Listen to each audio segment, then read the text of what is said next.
Alright movie fans, so we're back for part 2 of the Rage Virus saga. As we get hyped for 28 years later, I still haven't seen it.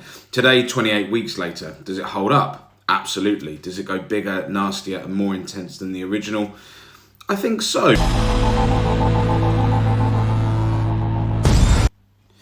So sequels to iconic horror films usually crash and burn, but 28 Weeks Later surprised a lot of people back when it dropped in 2007.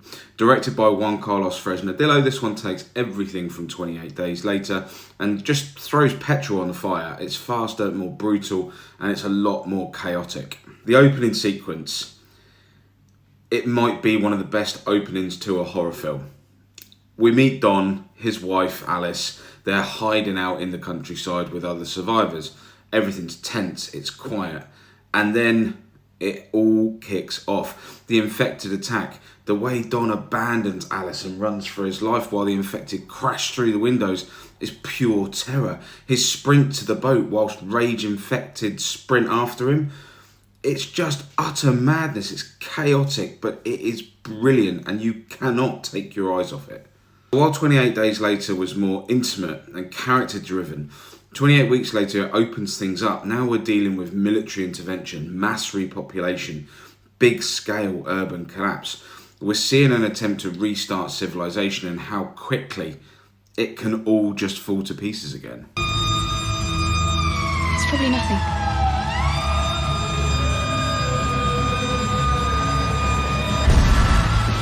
Robert Carlyle as Don is one of the film's strongest performances. His guilt after abandoning his wife and then his horrific transformation after kissing her is just brutal. It's chilling. The moment that he's infected and kills Alice is absolutely chaotic.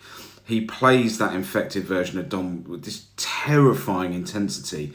The fact that it's personal and we know him, it makes it even more disturbing. Person in the entire country. Welcome back. And we wish you luck in your new lives. We've got Tammy and Andy. Imogen Poots and Macintosh Muggleton are solid as the two kids at the heart of the story. Andy's partial immunity, inheriting the trait from his mother, becomes a crucial plot device. The film leans into the idea that even in the midst of chaos, family and human connection can still drive the story.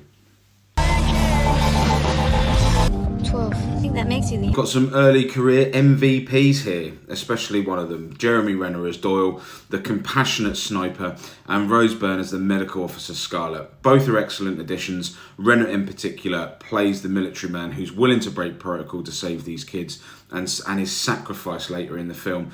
It's both heroic and gut-wrenching. And bringing it back to the MCU, you can see why he became that excellent character of Hawkeye.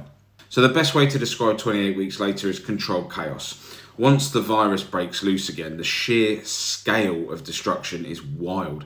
The firebombing of London, soldiers gunning down civilians in the dark after they've lost control. It's bleak.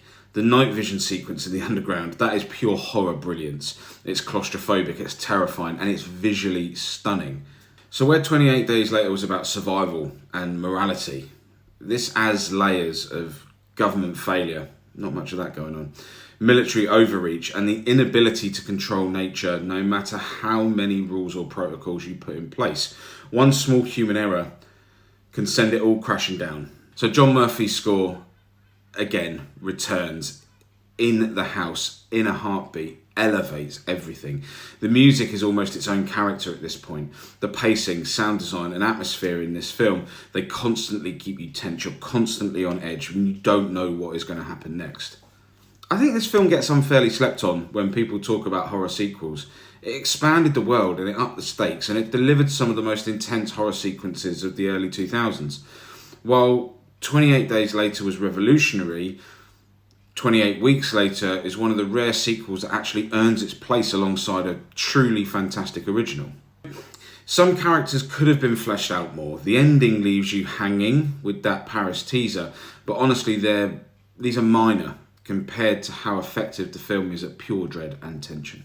We've lost control. Killed everyone. Be my shadow, that's it.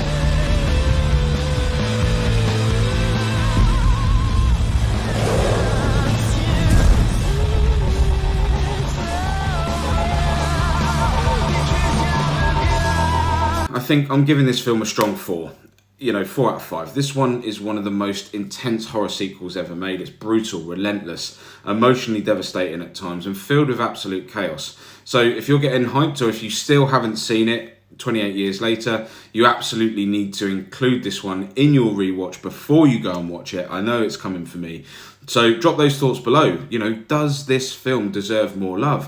What do you hope that 28 years later is going to deliver, or what has it delivered? Please like, subscribe. Of course, as always, we'll see you for the next breakdown. Remember, please keep on smashing. Have an amazing day. Thank you again for following me on this journey. We'll see you on the next one.